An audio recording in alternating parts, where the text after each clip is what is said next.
Ahora sí, vamos a dar la bienvenida formalmente a esta charla. Para los que no me conocen y es la primera vez que vienen a los encuentros de Inspiradas, mi nombre es Carolina Testa, soy la fundadora de este espacio llamado Inspiradas, Inspirados, Inspirades, como cada uno tenga ganas de apropiárselo. Es una iniciativa para difundir un poquito de nuestra hermosa Latinoamérica, el arte y la literatura de Latinoamérica acá en esta gélida Canadá, a través de estas actividades que nos incluyen a todos y a todas, que son gratuitas, y que todos y todas somos bienvenidos a compartir un poquito de todo esto. Y si nos dejan, inspirarlos a descubrir nuevas lecturas, nuevas miradas, nuevos artistas, nuevos cines también. Es un espacio realmente para hacer una pequeña, pequeña pausita en nuestra vida psicótica de Netflix y de pantallas para dedicarnos un ratito a la literatura. Como digo siempre, Inspiradas es una suma de generosidades. Esto sería imposible sin el apoyo del Toronto Arts Council, del Consejo Canadiense para la Herencia Hispana, de nuestros amigos de Diálogos Online, del Correo Canadiense, de Casta Latina, de Canadá Habla Español, de Cuéntame un Libro, de Essential, de nuestra amiga Isabel, creo que no me olvido de ninguno, y también a todos y a todos y cada uno de los que nos ponen like, los que nos comparten en redes. Gracias, gracias a todos de corazón, realmente. Y como les comentaba, estamos como súper, súper emocionados de esta charla que la venimos planeando hace un montón con Juan, que le teníamos muchas ganas. Bueno, uno siempre tiene ganas de Clarice, pero contarles que para los que, de nuevo, es la primera vez que están acá y no conocen a nuestro querido Juan Fernando García, que es el poeta que va a trabajar hoy nuestra charla y nos va a llevar a este mundo de Clarice de su mano. Juan es escritor, profesor universitario y sobre todo es poeta, hermoso.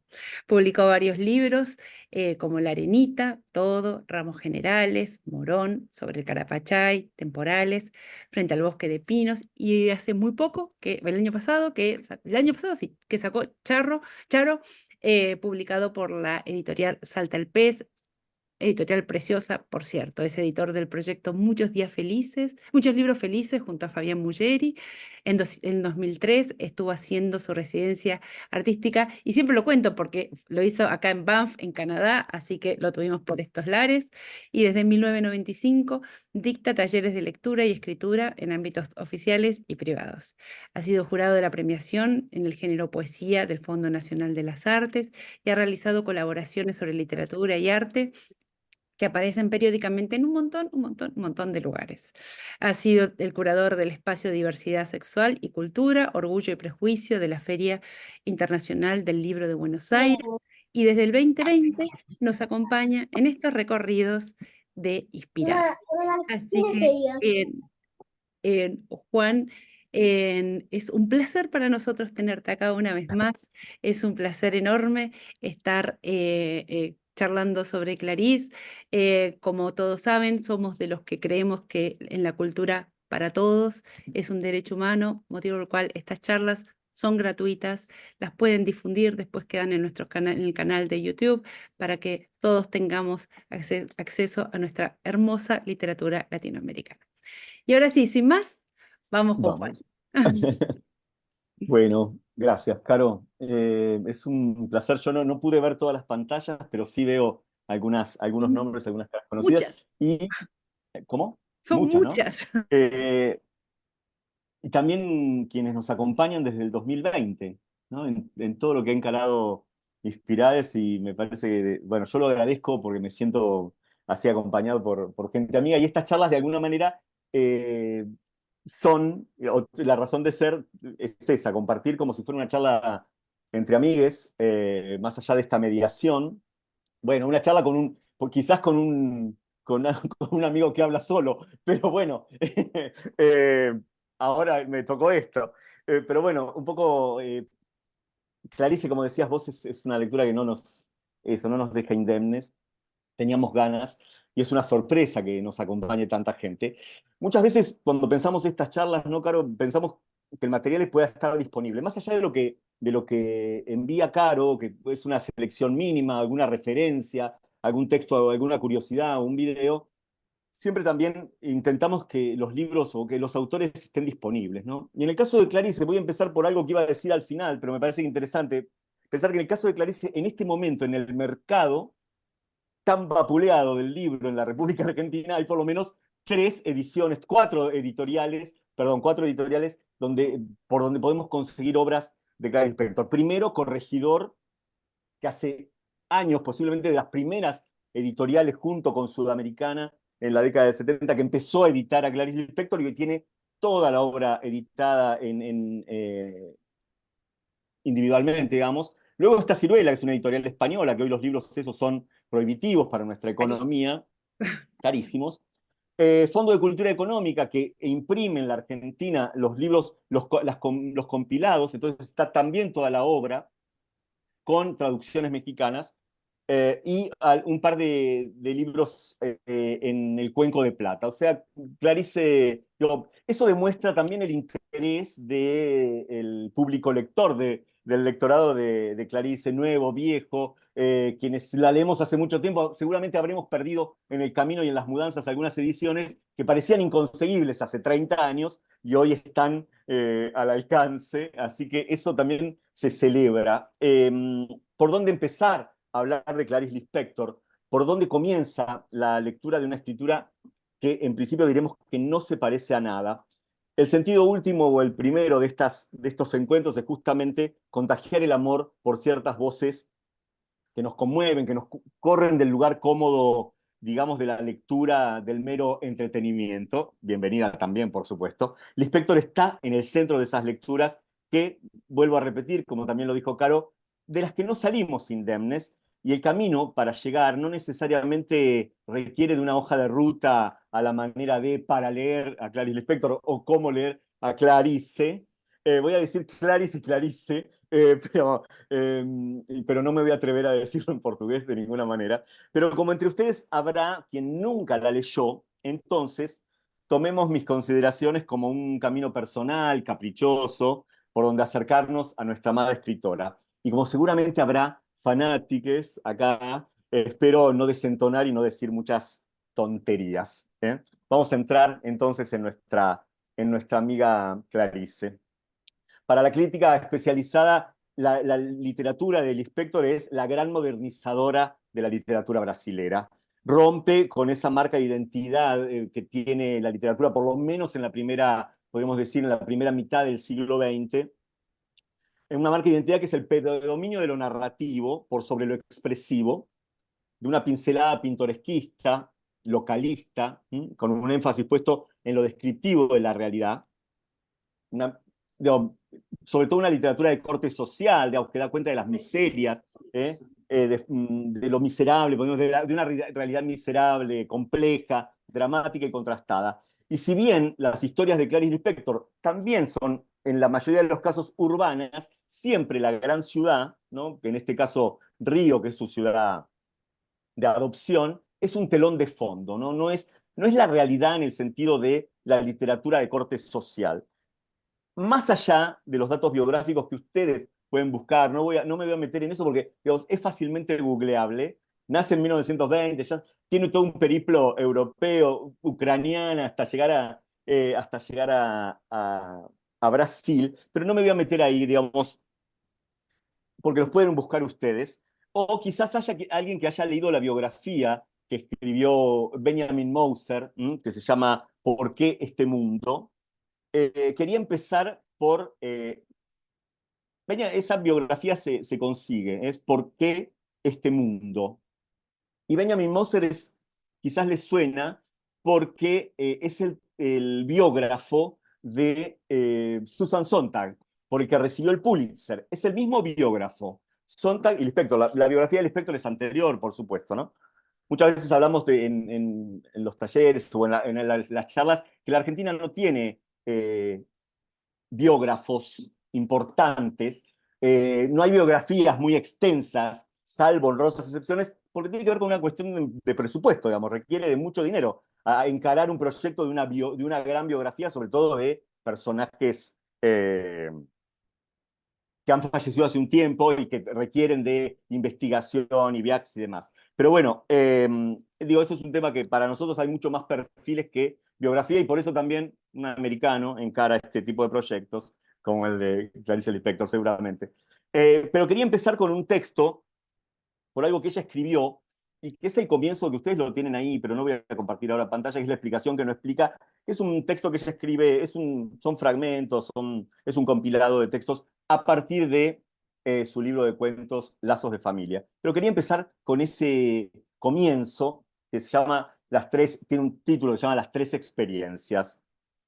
Hay tres cosas, dice Clarice, hay tres cosas para las que nací y por las que doy mi vida. Nací para amar a los otros, nací para escribir y nací para criar a mis hijos.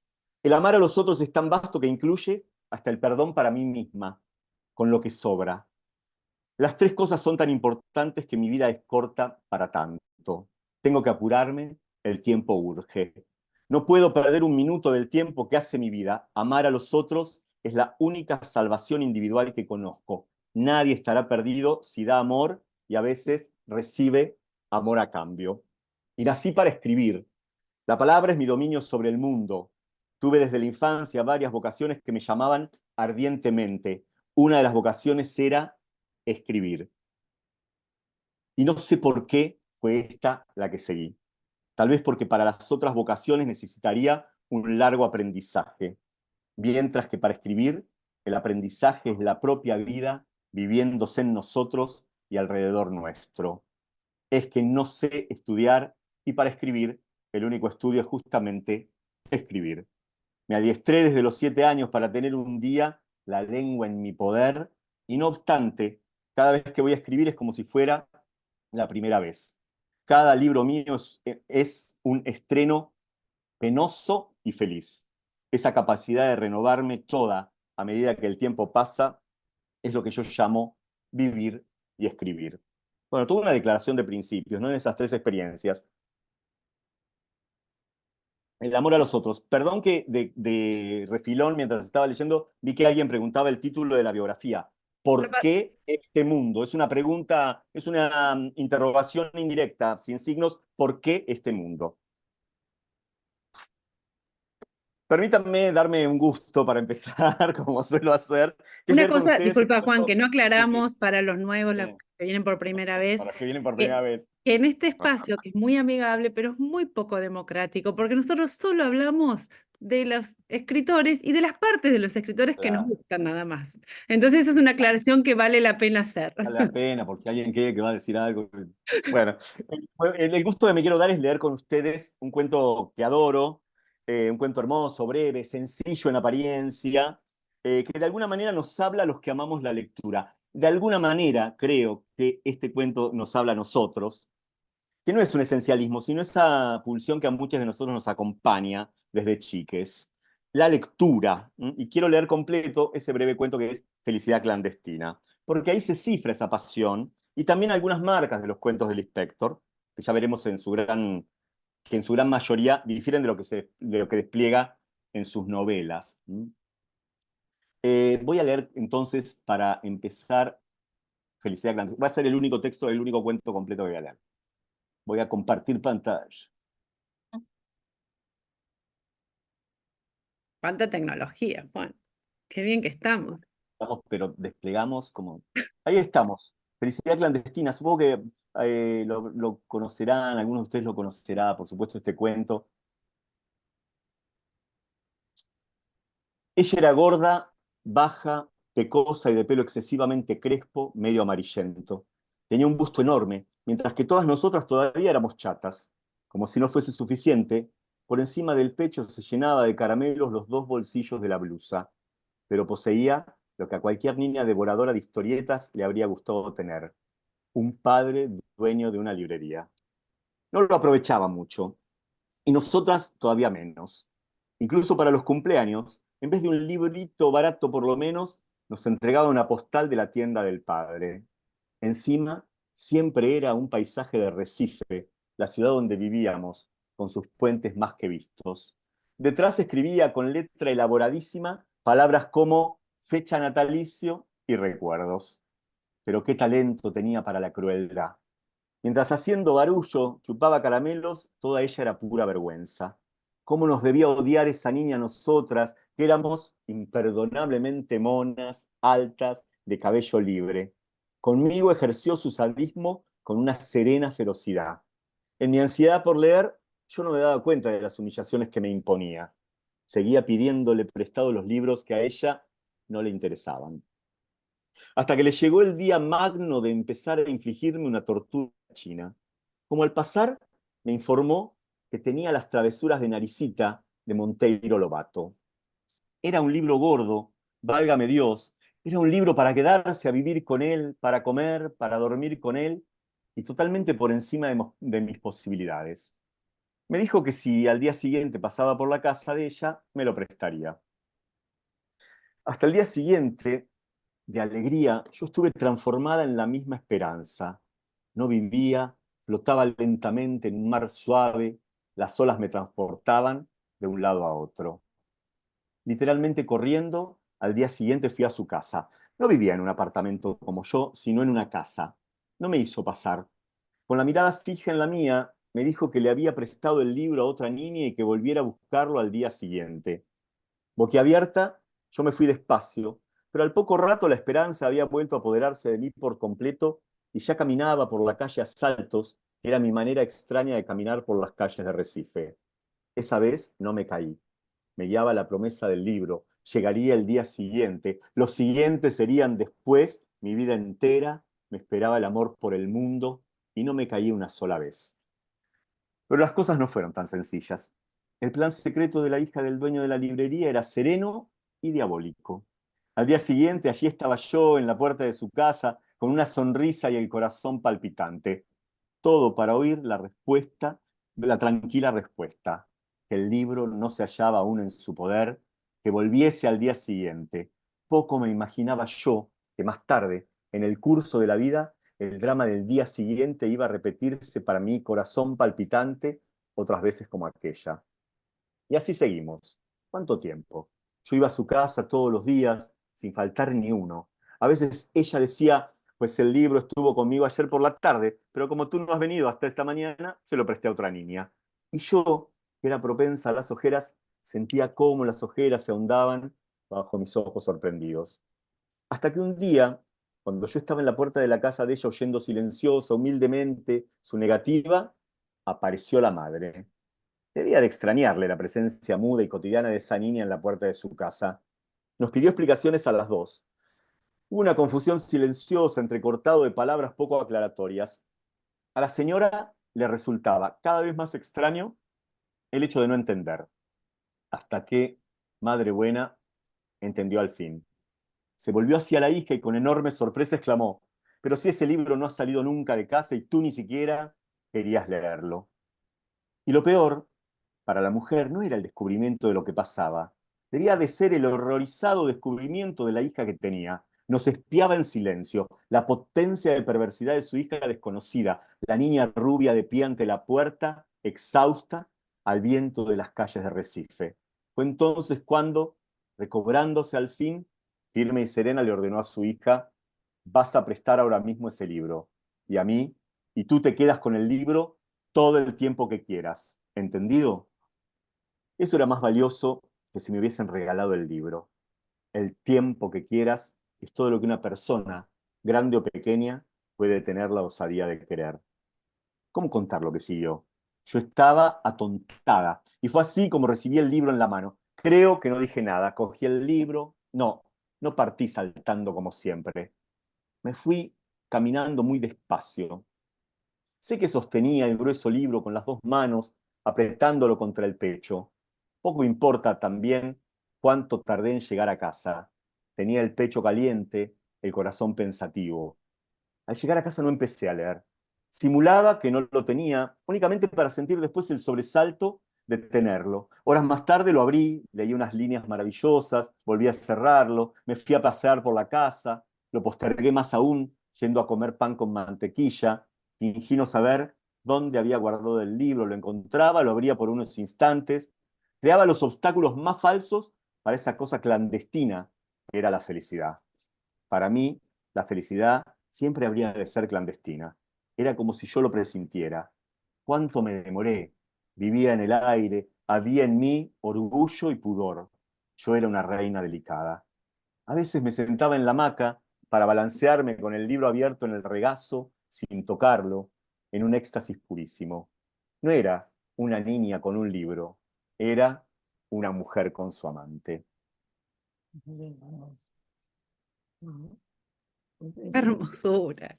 Y lo vuelvo a escuchar y me vuelve a Hermoso libro, por más emocionar. eso, es el de los, como dice La Rosa, un educador que a mí me gusta mucho, los que hemos sido picados por lo mismo, los que hemos sido contagiados por lo mismo, por la lectura, entendemos perfectamente qué es lo que dice esta niña en Felicidad Clandestina, ¿no? Y que le ponga ese título. Por supuesto que hay un montón de marcas, como Recife, que es la ciudad donde primero se instalan antes de llegar a Río. Y a mí me gusta la mención de Monteiro Lobato, porque es un escritor muy canónico, sobre todo un escritor de literatura infanto-juvenil muy canónico, que además tuvo, eh, yo tenía un libro que iba a mostrar, pero me parece que lo dejé en otro lado, tuvo un carácter pedagógico, ¿no? Porque algunos libros de Monteiro Lobato eran para enseñar matemática, lengua, ciencias sociales. Por lo tanto, es parte del canon literario de los niños del Brasil que evoca Clarice en su cuento, ¿no?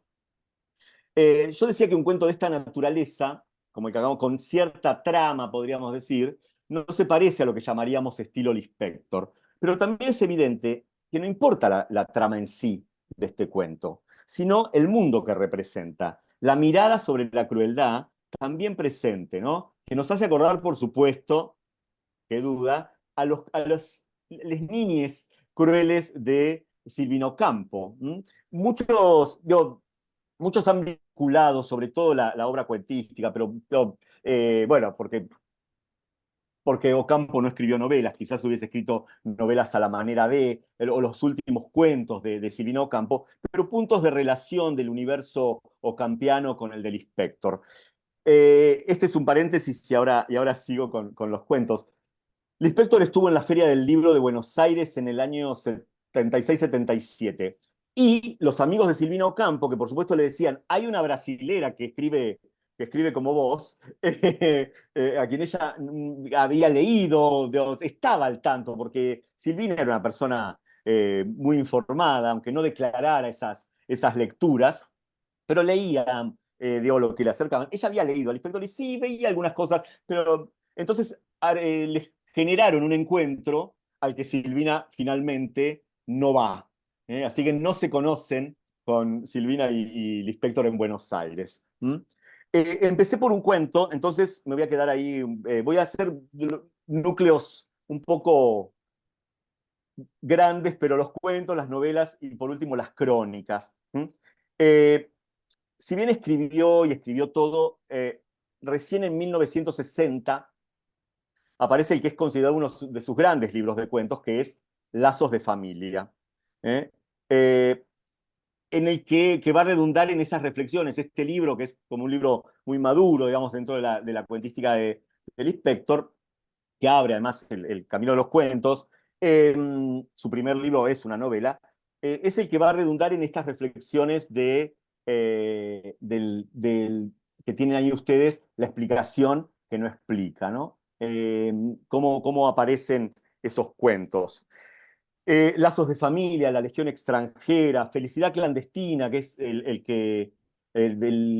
cuento que acabamos de leer, está en el libro que tiene el mismo título, El Viacrucis del cuerpo, donde estuviste, donde estuviste la noche, de noche, perdón, donde estuviste de noche, que en España apareció casi en paralelo con Felicidad clandestina, con el título de Silencio, y tiene la traducción de Cristina Peri Rossi. Después voy a mencionar a los que para mí son los grandes traductores, ¿no? de Clarice, y una es Cristina Peri Rossi. Esta es la edición de Silencio, que también apareció como donde estuviste, siempre le pongo un acento, perdón, donde estuviste de noche, que es uno de los cuentos que integra este libro Silencio, que tiene una traducción más reciente de Teresa Arijón y Bárbara Belloc. Eh, en realidad yo quería mostrar los libros porque hablan como del rejunte de ediciones, ¿no? Cuento de todos Las modos, de nuevo, a los que vienen por primera vez, que después nosotros enviamos un PDF con todas las referencias de todos los libros que muestra Juan, todas las perlitas que tiene ahí, y estas son las ediciones más mandamos en un viejas. PDF. Supongo que ahí que la veo Ana Morosino debe tener alguna edición de esta época y más vieja también. Hemos compartido Ana nuestras Morosino tiene bibliotecas. todo. Bueno, después voy a mostrar cosas más. Bueno, una edición rarísima de Santiago Rueda de El Vía Crucis del Cuerpo. Bueno, los que descubrimos a Clarice hace 30 y pico de años, nos ha pasado con otros autores, había que salir a buscar lo que se encontraba. Y yo me regalé muchas de esas ediciones. Entonces ahora estoy feliz porque se pueden conseguir. Lo que no estoy muy feliz son con los precios, pero bueno. Digo, Todo no mencioné se puede, a Juan, en Cristina la Peri. vida. Todo no se No, puede. no se puede.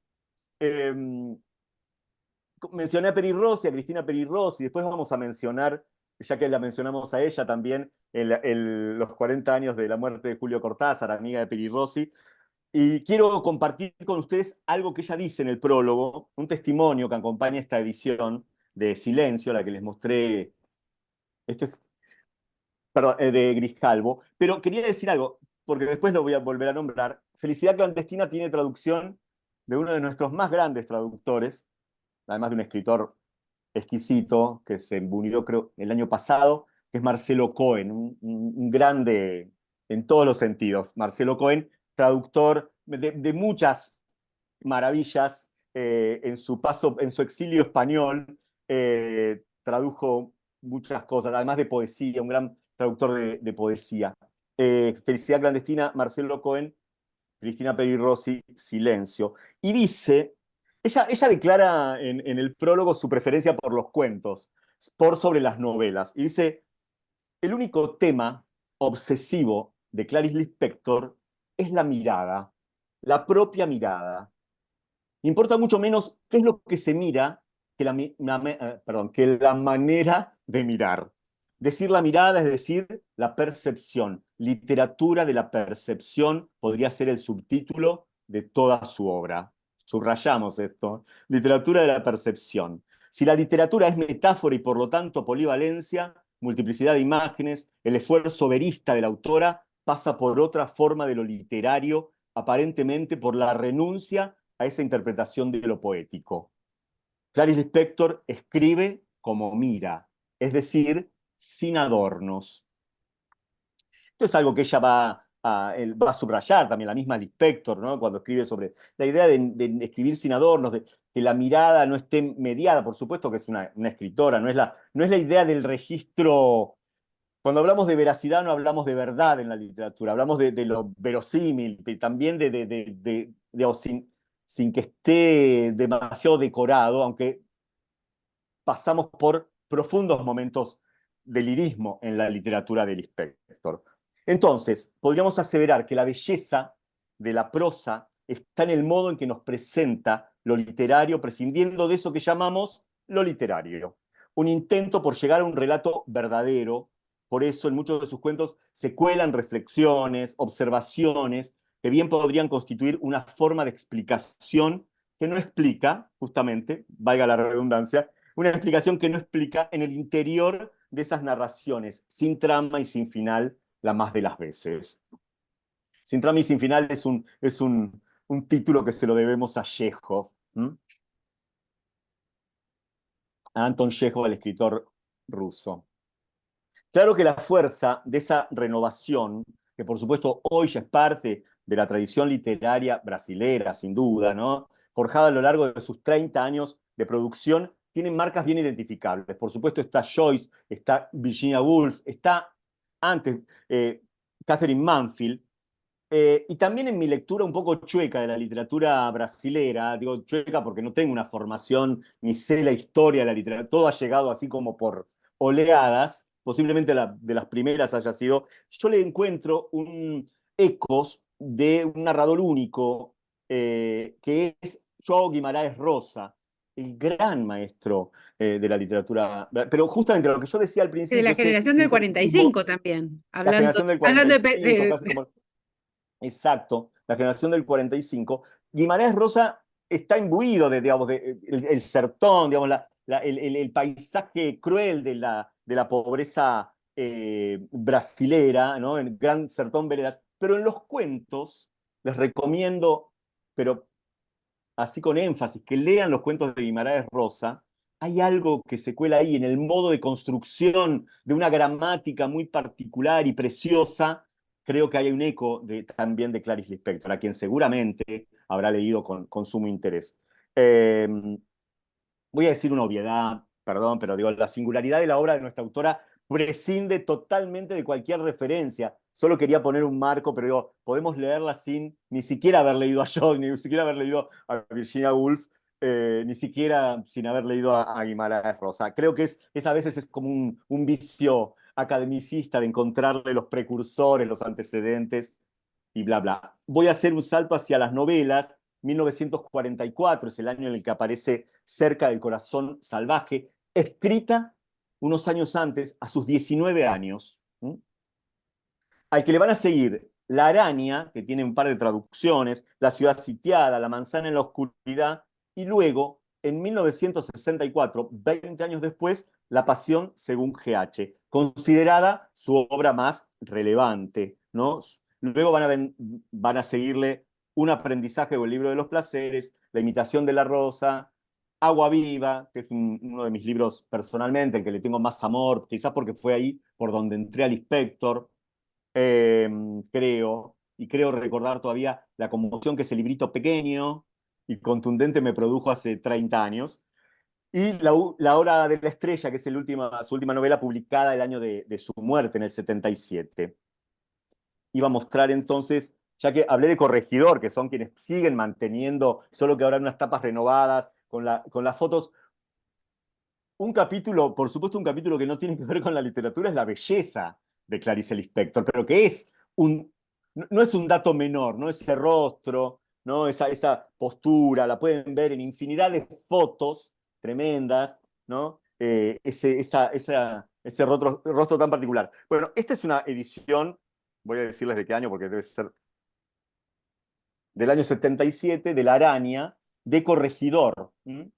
Al día de hoy, Corregidor sigue editando, por suerte, con nuevas traducciones, con nuevos traductores. Este es Aide Jofré Barroso, también una de las eh, traductoras insignes de Clarice Lispector, y una edición de La Pasión según GH, que seguramente tendrán otras, de Muchnik, española esta, traducción de Alberto Villalba. No lo conocemos. Bueno, si hay algún pariente de Villalba en la sala. La Pasión según GH.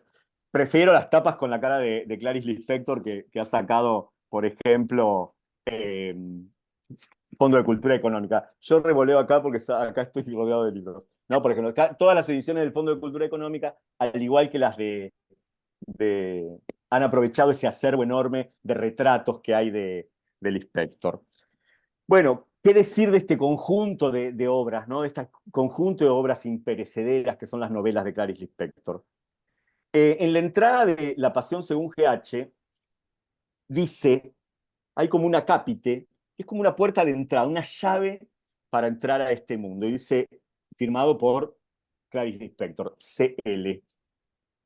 Este libro es como cualquier libro, pero me sentiría contenta si lo leyesen únicamente personas de alma ya formada, aquellas que saben que el acercamiento a lo que quiera que sea se hace de modo gradual y penoso, atravesando incluso lo contrario de aquello a lo que uno se aproxima. Aquellas personas que, solo ellas, entenderán muy lentamente que este libro nada quita a nadie. A mí, por ejemplo, el personaje de GH me fue dando poco a poco una alegría difícil, más alegría al fin, pero alegría al fin. Con eso, esa es la puerta de entrada. O sea, hay que reconocerse, ¿no? Un alma ya formada para entrar. Quiere decir, algunas lecturas, digo, me parece de un grado de honestidad para alguien que escribe, digamos, y que no es que está rechazando al lectorado, sino es como una preparación, digamos, quien entra acá tiene que tener alguna herramienta. Por No, y lo aparte, pronto, en el alma, si no algo es en el alma intelectual, que sea en el alma. seguro. Igual.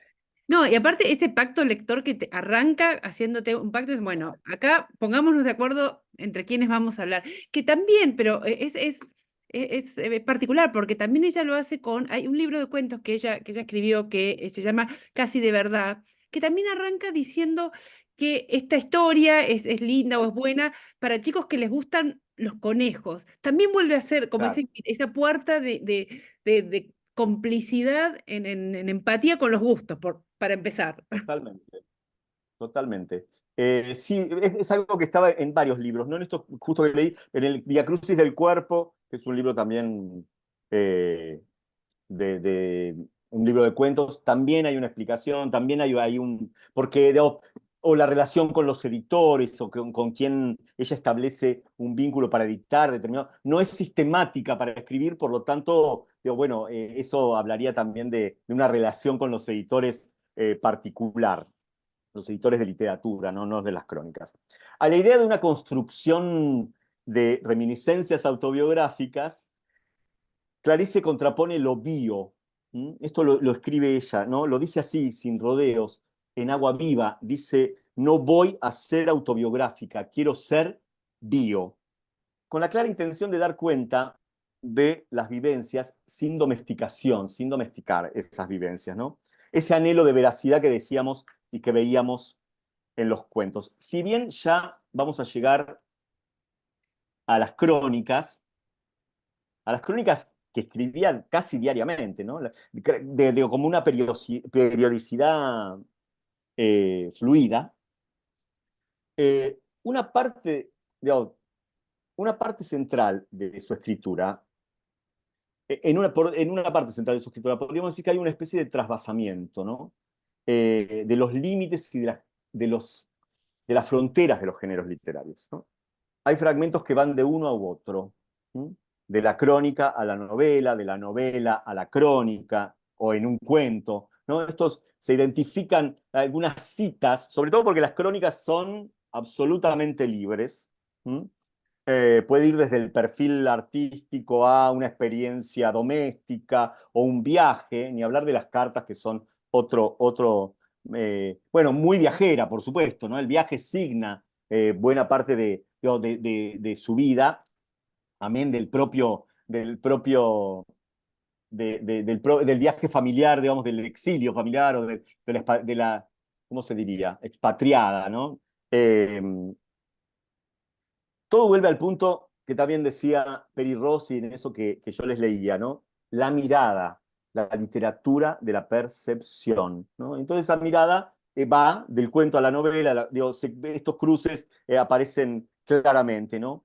Desde la década del 60, Clarice Lispector viene trabajando explícitamente y con esfuerzo en acercar la escritura a un concepto de experiencia que incorpora lo irracional, la locura y hasta lo incomprensible. Eso lo podemos marcar. Y eso también se vuelve explícito en cierto rechazo a la idea de prestigio literario, ¿no? Que la obra como soporte de un cierto prestigio literario. También pensemos que entre fines de los 60 y el 70, sin hablar de la dictadura, la dictadura del 64, lo que provoca en Brasil, pero claramente es un momento de surgimiento de un montón de voces que ponen en crisis el prestigio literario, ¿no? Digo, es lo mismo el prestigio que un perro, dice en una frase algo así como mi obra que un perro, es lo mismo. Entonces, digo, eso es interesante porque digamos, también es el momento en el que aparecen otras voces en la música, ¿no? Caetano, la marginalia, en el arte también, Oiticica, voces disruptivas de la literatura que descreen, ¿no? Podríamos llegar hasta Ana Cristina César en los 80. Eso es interesante, el rechazo a un supuesto prestigio literario. Pero eso no descarta, no rivaliza, no está en contra de lo que reconocemos, una intensidad poética o de cierto lirismo que en algún momento podría confundirse con una novela del lenguaje, nada más lejos de novelas del lenguaje. Volvemos a esta idea de la percepción de la que hablaba Peri Rossi. Creo que no hay novela del lenguaje, pero sí hay una idea de un objeto literario no acabado, no cerrado. Leo una cita de ella. Dice, pero es que me sorprende un poco la discusión sobre si una novela es o no novela. Si una novela es o no una novela. ¿Qué es ficción? es, en suma, supongo, la creación de seres y acontecimientos que no existieron en la realidad, pero que podrían existir de tal forma que se tornan vivos. Ahora, que el libro obedezca a una determinada forma de novela, sin ninguna irritación, je me fiche, lo dice en francés, me da igual. Sé que la novela se volvería mucho más novela de concepción clásica si yo la volviera más atractiva, con la descripción de algunas de las cosas que adornan una vida, una novela, un personaje, etcétera. Pero exactamente lo que no quiero es el adorno. Hacer un libro atractivo es un truco perfectamente legítimo. Prefiero, sin embargo, escribir con un mínimo de trucos. Bien, ahora vamos a las crónicas. Notas periodísticas, columnas de opinión, protocuentos, esto que decíamos, ¿no? Que cómo se van trasvasando, colaboraciones en el Jornal do Brasil, en Última Hora, en la revista Señor, las crónicas que luego van a aparecer en libros como Para no olvidar y Revelación de un mundo. El arco va desde los años 40 hasta sus últimos días y los temas son variadísimos. Pero claro, el momento más prestigioso, más prístino de las colaboraciones se da en la década del 60. Yo quiero leer un testimonio que para mí es hermoso, que abre esta edición de Marina Colasanti. ¿La conocen a Marina Colasanti?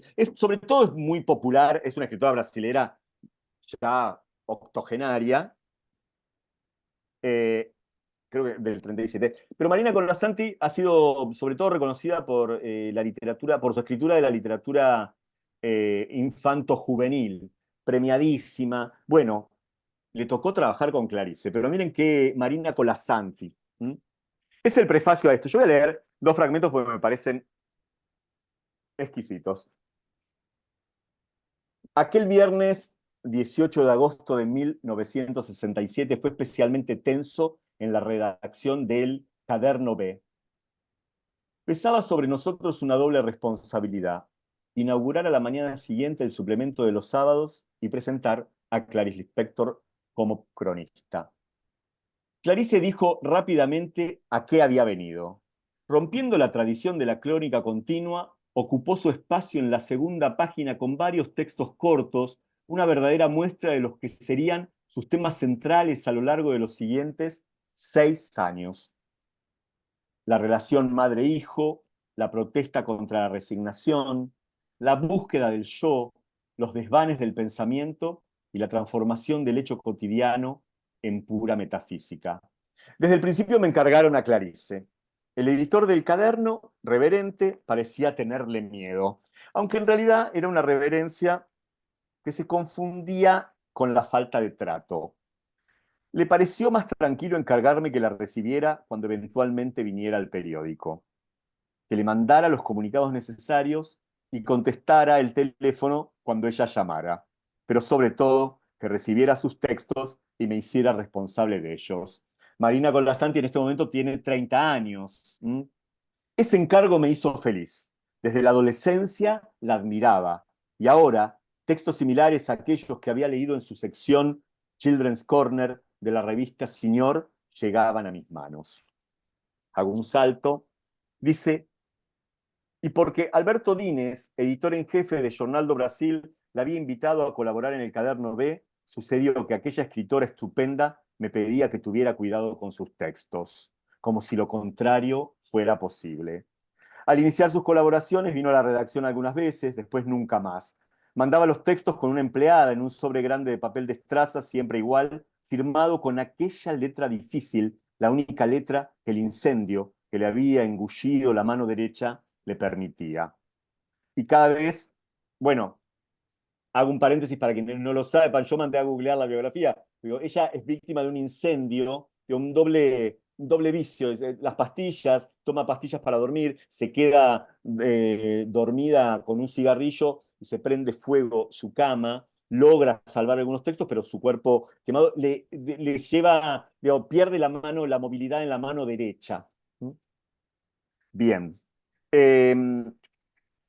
Y cada vez, al extenderme el sobre, la empleada repetía la recomendación de Clarice de que tuviera cuidado con sus textos porque los necesitaba y no tenía copias. Pero no era la voz de la empleada la que yo escuchaba, sino la suya, que tantas veces por teléfono me había advertido con aquella manera suya de vibrar las R's en la garganta, de su imposibilidad de usar papel carbón, porque el carbón se arruga. Yo repetía arruga en mi cabeza y redoblaba los cuidados. Decidimos que las colaboraciones semanales de Clarice serían recibidas en una caja separada y exclusiva en la mesa de redacción. Llevé a su empleada hasta aquella especie de nido para que transmitiera a Clarice el cariño especial con que tratábamos su trabajo. Aún así, la empleada siguió repitiendo el mantra que servía más para tranquilizar a la misma Clarice que para ponerme en alerta. Como revisora responsable del caderno B, me tocaba el privilegio de leer a Clarice antes de que bajaran el texto a los talleres. Hacía algunas mínimas correcciones de los errores de mecanografía, nada más eso. Y a veces ni siquiera eso hubiera sido necesario. Sin embargo, otra de sus constantes solicitudes era que le recomendáramos a los revisores que no movieran sus comas. Mi puntuación, dijo más de una vez, es mi respiración. Y durante todos los años que colaboró en el caderno B, Clarice pudo respirar tranquila, ni siquiera una coma fue retirada de su lugar. Es divino el Es testimonio, ¿no? hermosa. Aparte, cuando Ni ella una dice, coma. y mi frase respira así. O sea, no me toquen las comas, porque mi frase respira así. El tema de la gramática, tan cara a cualquier Hermoso. escritor, que a su vez hay escrituras que son muy evidentes que encarnan una gramática particular, ¿no? Pensemos en Borges y de ahí en más, ¿no? Y si les parece, digo, yo quería leer una pequeña evocación. Bueno, estas crónicas que son, eh, no es que cubría, había crónicas que podían ser una página, otras que son fragmentos. Yo elegí un fragmento, una de las evocaciones, recordé a Silvino Campo. Hay algo de esta viajera y de esta cronista que nos hace acordar a los argentinos, a los lectores argentinos, a Sara Gallardo. Las columnas de Sara Gallardo de Confirmado son muy parecidas y son contemporáneas, contemporáneas. Y mientras vamos a pasar el aviso que en el canal de Sí. YouTube está la charla de Sara Gallardo también, al igual que la Ah, de... es verdad. ya no te acordabas. Ya no te acordabas No que estaba la charla de Sara ah, Gallardo. no, es verdad, es verdad. Bueno, esta es una crónica del año 68, en el Jornal do Brasil. Y el personaje elegido es nada menos que Chico Buarque de Holanda. Nosotros crecimos con ese doble apellido, pero bueno, Chico Buarque, ¿no? Chico Buarque de Holanda, toda una tradición cultural. Año 68, él acaba de ganar en el 67 el concurso o Globo que lo consagra, ¿eh? Que lo consagra. Era un festival muy consagratorio. Así que es ahí, ya es, para ella ya es famoso igual, pero miren qué lindo esto que cuenta, cómo lo cuenta. Entré a un restaurante con una amiga e inmediatamente me topé con Carliños de Oliveira, lo que me puso contenta. Después miré a mi alrededor. ¿A quién vi? A Chico Buarque de Holanda. Le dije a Carliños, cuando mis hijos sepan que lo vi, me van a respetar más. Entonces Carliños, que se había sentado en nuestra mesa, gritó, Chico, se acercó y nos presentaron. Para mi sorpresa, me dijo, te estuve leyendo ayer. Chico es lindo y es tímido y es triste. Ah, cómo me gustaría decirle algo que, que disminuya su tristeza. Les conté a mis dos hijos con quién había estado y ellos, que ya no me respetan, se quedaron boquiabiertos. Entonces tuve una idea y no sé si se hará realidad. Si así es, les contaré. La idea era invitar a Chico y a Carlitos, a Carliños, a que fueran a mi casa. Los veré otra vez, pero sobre todo los verán mis hijos. Hablé sobre esa idea y uno de mis hijos dijo que no quería. Le pregunté por qué. Respondió, porque él es una personalidad. Le dije, pero tú también lo eres. A los 7 años escuchabas todo lo que teníamos de Beethoven y pedías más. Tanto te gustaba, lo sentías y entendías. Pero quiero respetar a mi hijo. Le dije, si invito a Chico, si viene, solo le das la mano y si quieres te vas a de la sala. También sentí a Carliños triste. Le pregunté, ¿por qué estamos tan tristes? Respondió, así son las cosas, así son las cosas.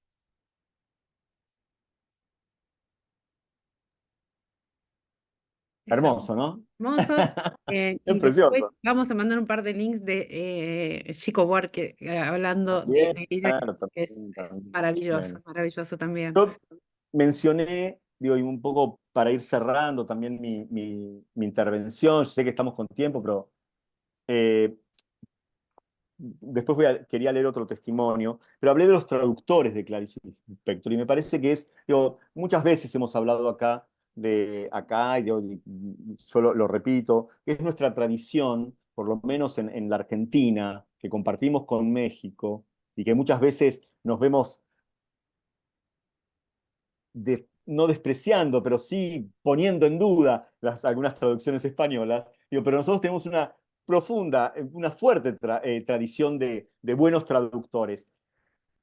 Nombré a Aide Jofré Barroso, que ha sido traductora de Corregidor, pero también Juan García Gallo, poeta, no te- Juan García Gallo es un, ¿cómo se dice? Un tocayo muy tocayo, pero nada tiene que ver conmigo.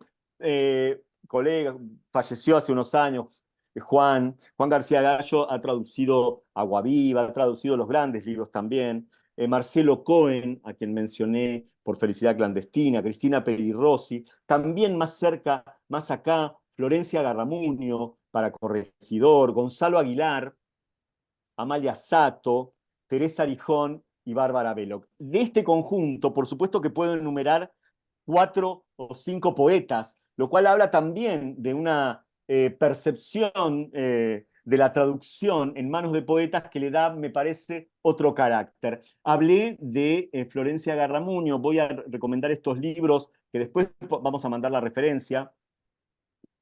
Florencia Garramuño es una especialista en literatura brasileña, al igual que Gonzalo Aguilar, que docente de literatura brasileña y portuguesa en la UBA, y han traducido y han tendido un puente con toda la literatura brasileña del siglo XX, hermosas traducciones, no solo del Inspector para la editorial Corregidor, una colección que se llama Vereda Brasil, Vereda Tropical, creo, Vereda Brasil, ahora no me acuerdo, bueno, es como Vereda Tropical sería. Eh, Tiene este libro que se llama, de donde yo saqué algunas referencias que estuvieron en esta charla, que se llama La experiencia opaca, literatura y desencanto. Es un libro que ya tiene unos años, pero que no solamente toma a Clarice Lispector, sino a otros brasileros como Silviano Santiago, Ana Cristina César, pero también aparece Perlonger, también aparece Lamborghini, Juan José Saer. La experiencia opaca, yo refiero puntualmente a las menciones y al análisis que hace de Clarice Lispector. Y otro libro que tiene unos menos años, que es En estado de viaje, que es la correspondencia. A quien le guste leer correspondencia, ustedes saben que las correspondencias, sobre todo, digo, en estos Sobre todo volúmenes, nosotros dos, Juan, que somos amantes me de, encantan.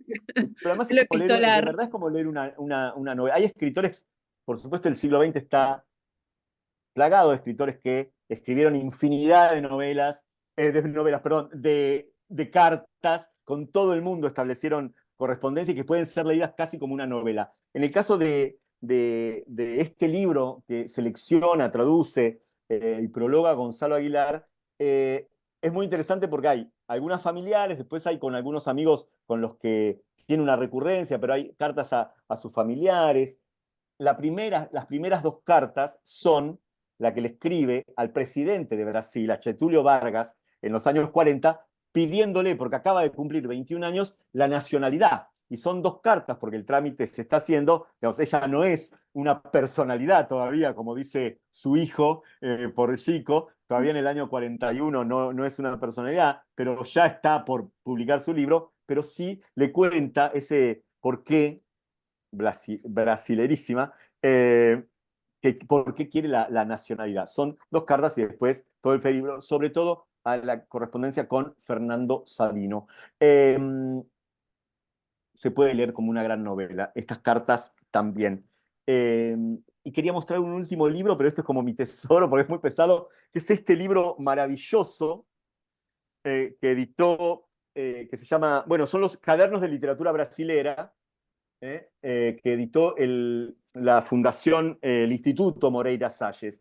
El Instituto Moreira Salles es un instituto brasilero que tiene su sede en Río, eh, una de las casas más lindas en Río de Janeiro, diseñada por Burle Marx, es donde está el Instituto Moreira Salles, y también están en San Pablo, pero el más lindo es en Río, que tienen parte del acervo, parte del archivo de Clarice Lispector. Y este libro tiene, además de fragmentos de entrevistas, de cuentos, fotografías que ponen en contexto la Brasil y el Río de los años 50, 60, y también algunos estudios particulares, como el de Silviano Santiago, sobre la obra de Clarice. Esto es un libro hermosísimo, bueno, y por supuesto con algunas, ¿cómo se dice?, cosas autógrafas, que siempre está bueno mirar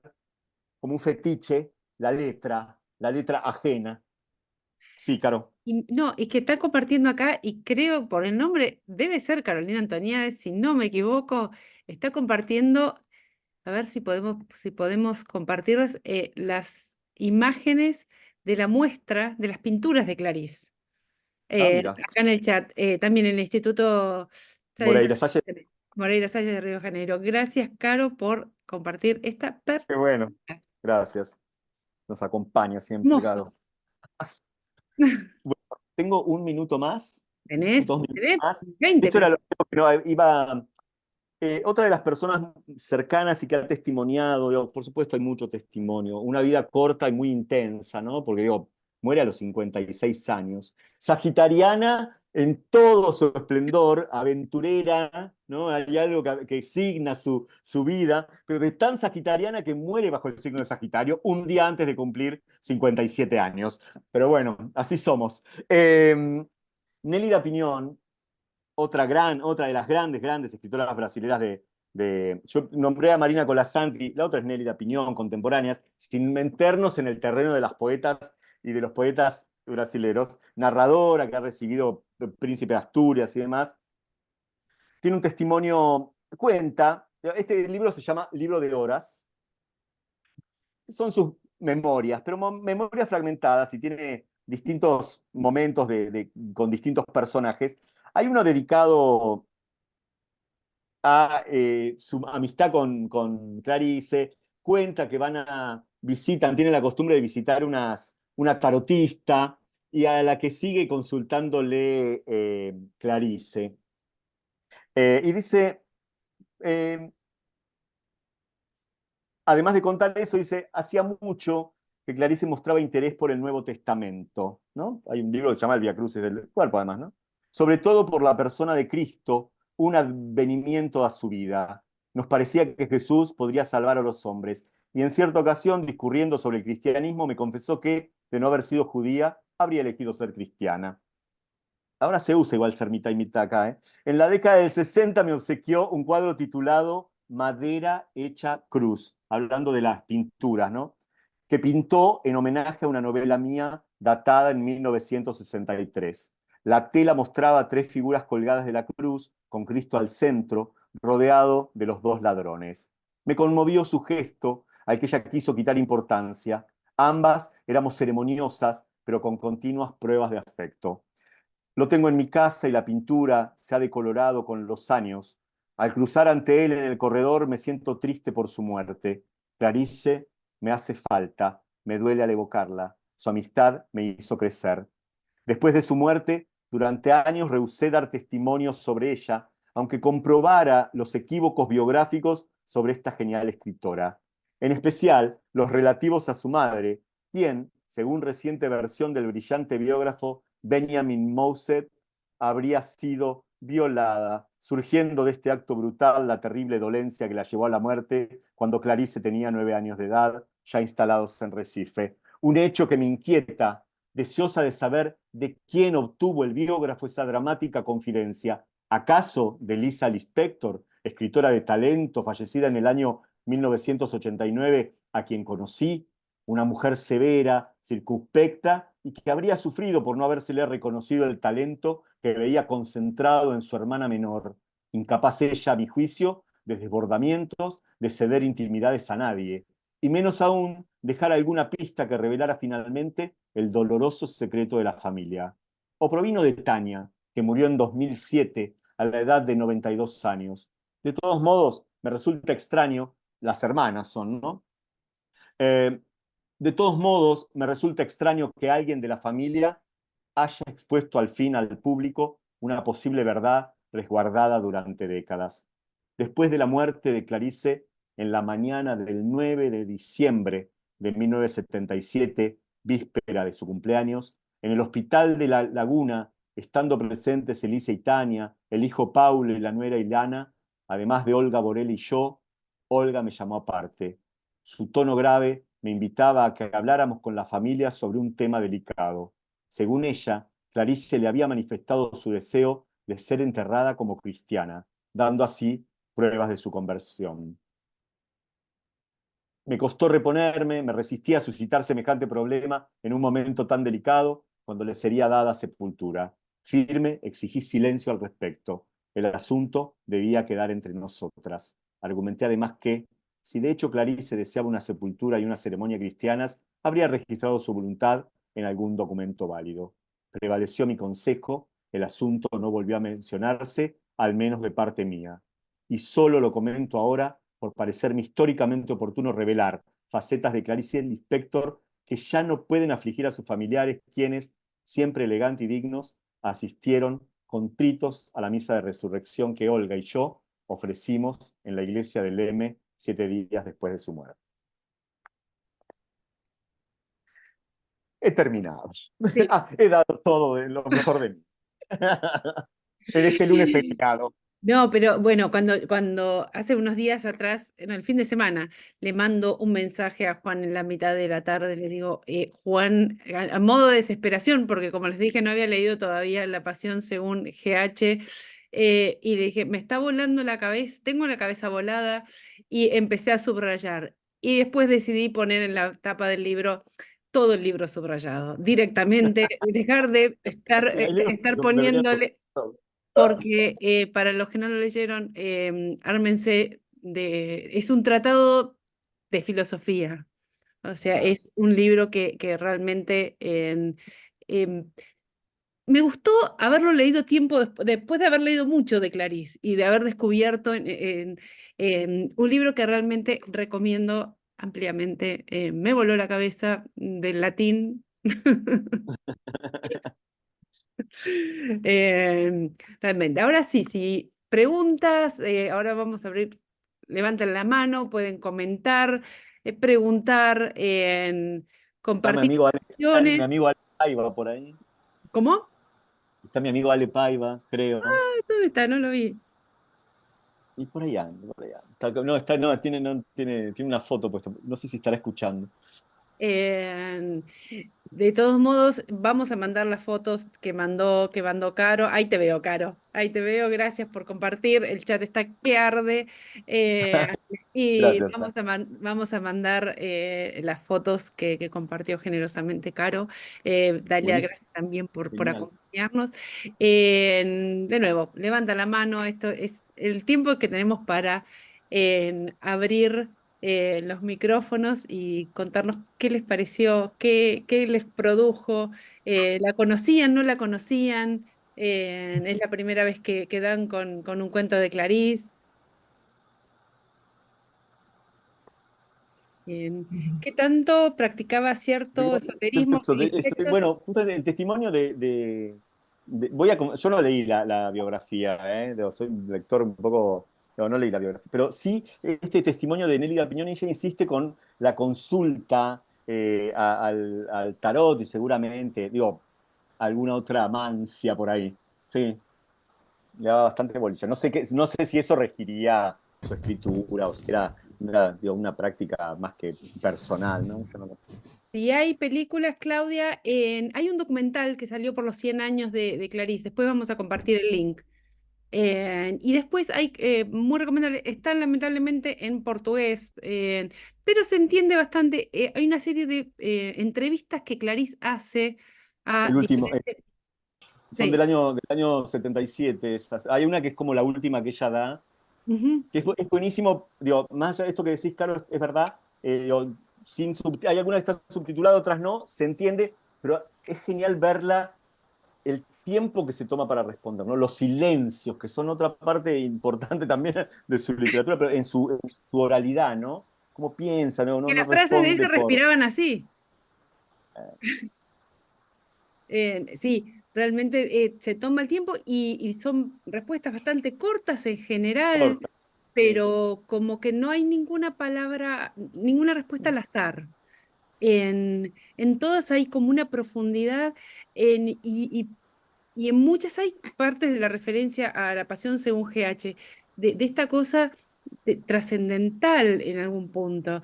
Eh, Leía mientras en portugués una cosita de Fernando Pessoa que decía, tengo en mí todos los sueños del mundo. Y de algún modo ella, en una de las entrevistas, habla de todo el mundo que hay en ella y esta urgencia de no perder el tiempo en esta vida.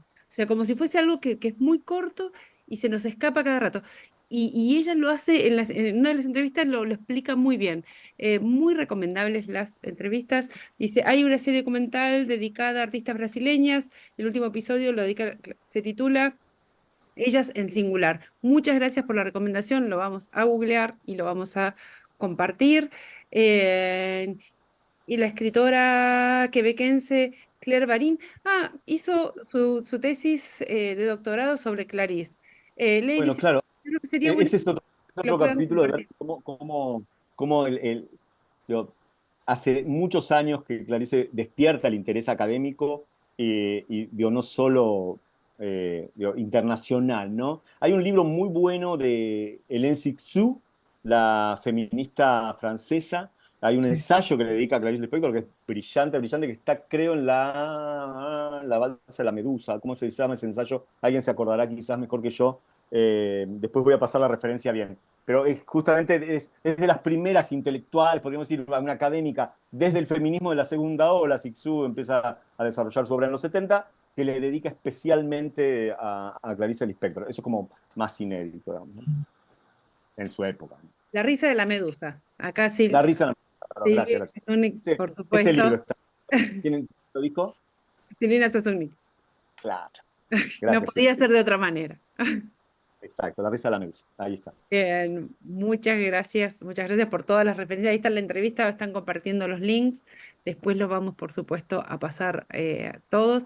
Y hablando, sí, de acá preguntan, ¿esperan ansiosos los próximos encuentros?